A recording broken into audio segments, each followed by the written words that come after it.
Indus नाम क्यों? क्या नदियों को बांटा जा सकता है? ईस्टर्न और वेस्टर्न रिवर ट्रिब्यूटरीज क्या हैं? अगर कोई कॉन्फ्लिक्ट हो जाए तो कैसे रिजॉल्व होगा? नमस्कार, मेरा नाम है आकांक्षा। टॉकिंग पॉलिटी की इस वीडियो में आपका स्वागत है। इस वीडियो में आपको इंडस वाटर ट्रीटी से रिलेटेड सिर्फ इंफॉर्मेशन नहीं दी जाएंगी, बल्कि आपका बेसिक कॉन्सेप्ट क्रिस्टल क्लियर हो जाएगा। ये वीडियो खत्म होते होते ना ही सिर्फ आपको सारी इंफॉर्मेशन याद हो जाएंगी, बल्कि इसके बाद इससे रिलेटेड कोई भी न्यूज आर्टिकल या इंफॉर्मेशन पढ़ते हैं आप, तो आपको समझने में दिक्कत नहीं होगी। तो आइए शुरू करते हैं।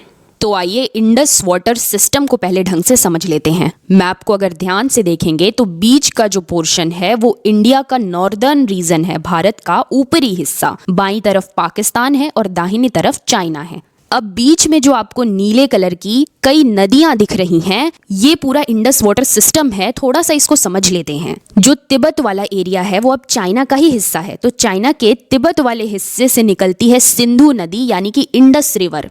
अब नदियों के इस नीले जाल में जो आपको सबसे मोटी नीली नदी दिख रही है वो ही इंडस यानी सिंधु नदी है। यही मेन यानी कि मुख्य नदी है। इस कारण ही इस समझौते का नाम इंडस वाटर ट्रीटी रखा गया।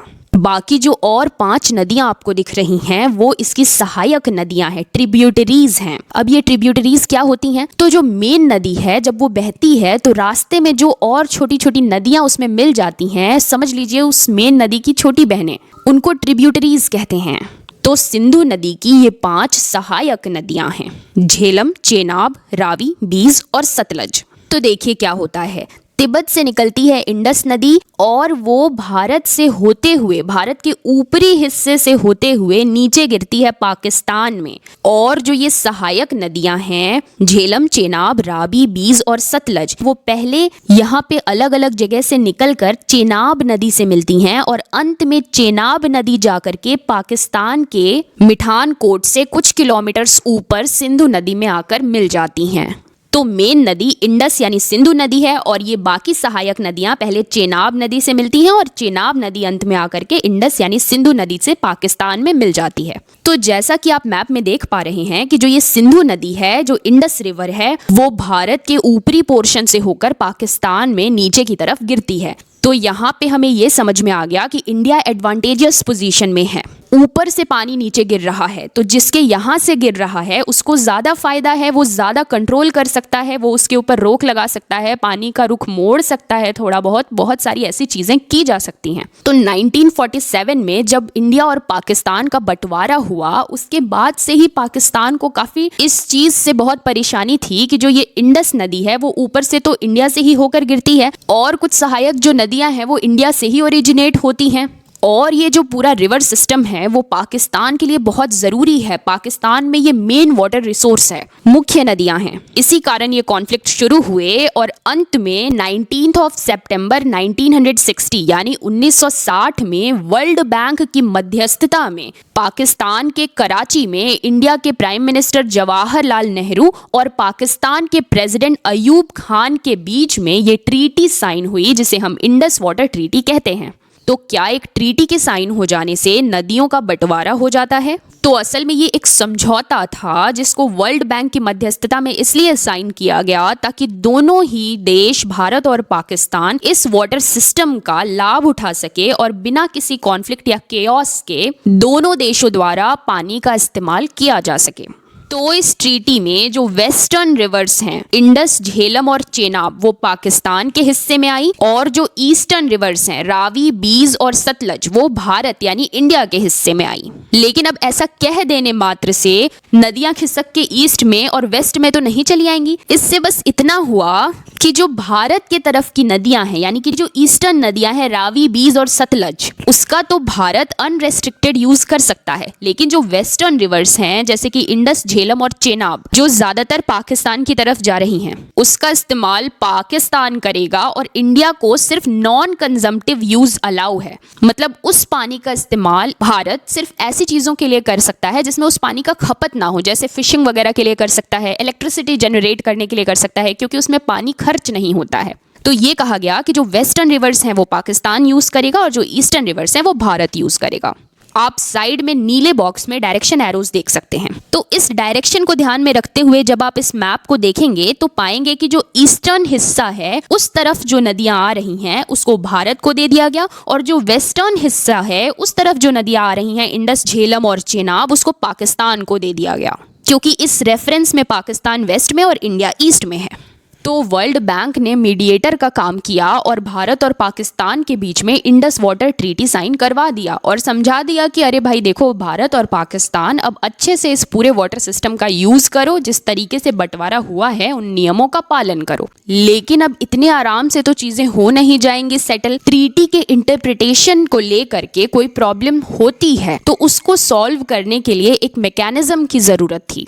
जैसे मान लो कि भारत अपने वाले एरिया में कुछ ऐसा कंस्ट्रक्शन या कुछ ऐसा करना शुरू कर देता है जो पाकिस्तान को लगता है कि ये ट्रीटी का उल्लंघन कर रहा है, या पाकिस्तान कुछ ऐसा करना शुरू कर देता है जिससे भारत को लगता है कि वो ट्रीटी का उल्लंघन कर रहा है, तो फिर ये लोग कहाँ जाएंगे? तो उसके लिए एक डिस्प्यूट रिजोल्यूशन मैकेनिज्म की जरूरत थी। तो इंडस वाटर ट्रीटी में ही इस तरीके का एक मैकेनिज्म डेवलप किया गया जिसमें 3 लेवल था। इस पूरे मैकेनिज्म को ऐसे डिजाइन किया गया था कि पहले समझौते से बातचीत करके निपटा लो, और अगर फिर भी नहीं होता है तो एंड में कोर्ट ऑफ आर्बिट्रेटर्स के पास जाओ। ये कोर्ट ऑफ आर्बिट्रेटर्स क्या है? ये कोई फॉर्मल कोर्ट जैसा सिस्टम नहीं है। कोर्ट ऑफ आर्बिट्रेटर्स जो है ये बेसिकली किसी एक पर्टिकुलर मुद्दे पे ही फोकस करेगा, उसी के लिए बनाया जाता है। तो मान लो इंडस वाटर ट्रीटी को लेकर के कोई डिस्प्यूट हो जाता है तो उसमें सबसे पहला क्या स्टेप होगा कि परमानेंट इंडस कमीशन। अब ये परमानेंट इंडस कमीशन क्या है?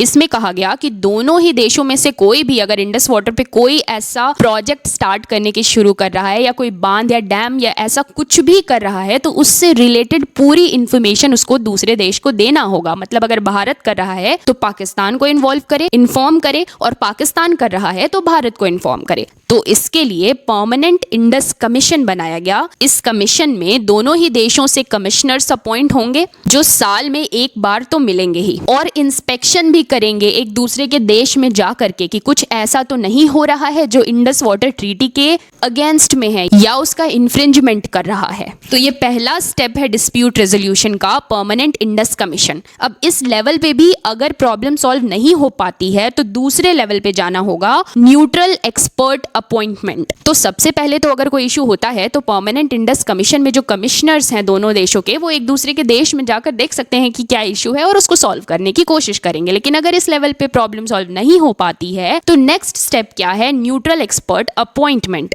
इसमें क्या होता है कि world bank neutral expert appoint करता है जो इशू को मीडिएट करता है और देखने की कोशिश करता है और सॉल्व करने की कोशिश करता है। न्यूट्रल एक्सपर्ट का काम है कि देखे कि क्या मैटर है और उस डिस्प्यूट को सॉल्व करने की कोशिश करे, रिजॉल्व करने की कोशिश करे, प्रॉपर टेक्निकल असेसमेंट करके।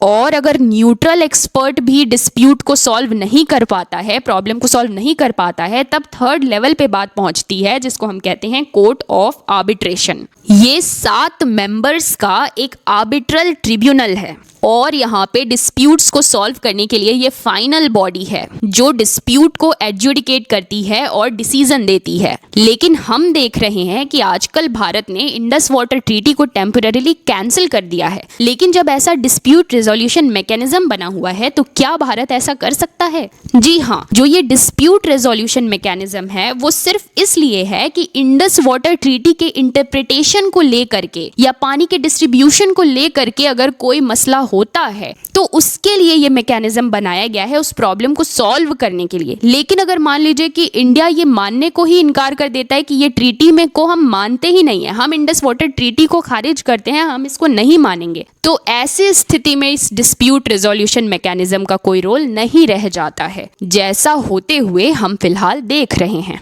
अब पाकिस्तान क्या करेगा? ज्यादा से ज्यादा अब नेक्स्ट स्टेप उनका ये होगा कि वो इंटरनेशनल कोर्ट ऑफ जस्टिस में इस मैटर को लेकर जाएं। लेकिन हमें ऑलरेडी पता है कि इंडिया ने इंटरनेशनल कोर्ट ऑफ जस्टिस में ये ऑलरेडी बोला हुआ है कि पाकिस्तान अगर इंडिया के खिलाफ कोई केस दर्ज करता है इंटरनेशनल कोर्ट ऑफ जस्टिस में तो उस केस में हम नहीं मानेंगे जजमेंट को, हम उसको कंसीडर ही नहीं करेंगे, ऐसा इंडिया ने ऑलरेडी बोल रखा है। तो ऐसे केस में जब इंडिया ने पूरी तरीके से स्टे लगा दिया है इस ट्रीटी में तो यहाँ पे इस मैकेनिज्म का कोई मतलब नहीं रह जाता है।